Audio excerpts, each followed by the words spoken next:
Đó. Chưa con đá hả?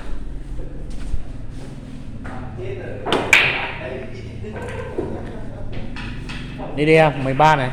Từ từ để anh coi. Phát quá. Ô, con cá này mình ngu. Cả tá ngu thế.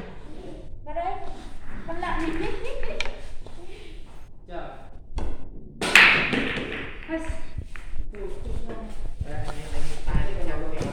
Anh đánh tay mà.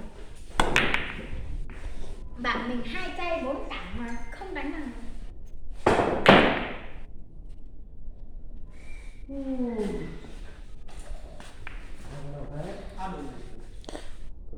Đánh đi em ơi.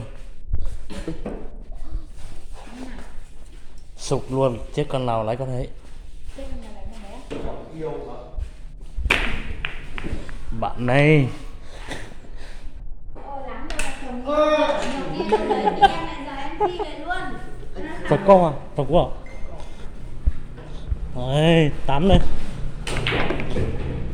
Bạn ăn để ăn. Bạn. Ừ. Facebook mới tiếp tên gì đấy? Em ăn nít luôn. Hả? Nít luôn. Mít ướt à? Anh gửi lần 10 rồi có chấp nhận anh đâu. Điêu. Có, kiểm tra lại đi. Nick anh là nick gì? Yêu không, yêu không. Ôi.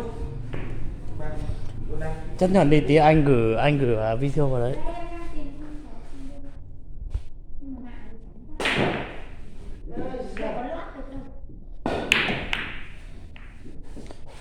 Đi đi em. 4 này. Ăn luôn 4 đi. Cái này cho mạnh vào. Đấy, Chốt thẳng. Anh người chọc anh đấy. chọc mạnh vào. Thẳng vào đây. Anh bỏ tay ra không em? Mạnh vào. Ủa sao mày quay lại đây? Con lại đấy, đánh lại.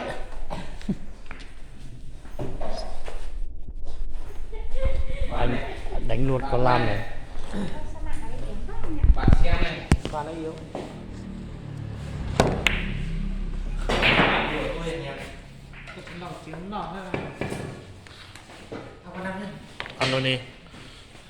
Bạn cứ đắp đi. Bạn còn đùi nhá. Bạn nhét quần đùi tôi đang mặc đấy. Đừng có bảo là thấy tôi đang mặc quần đùi mà bạn nặng nhé.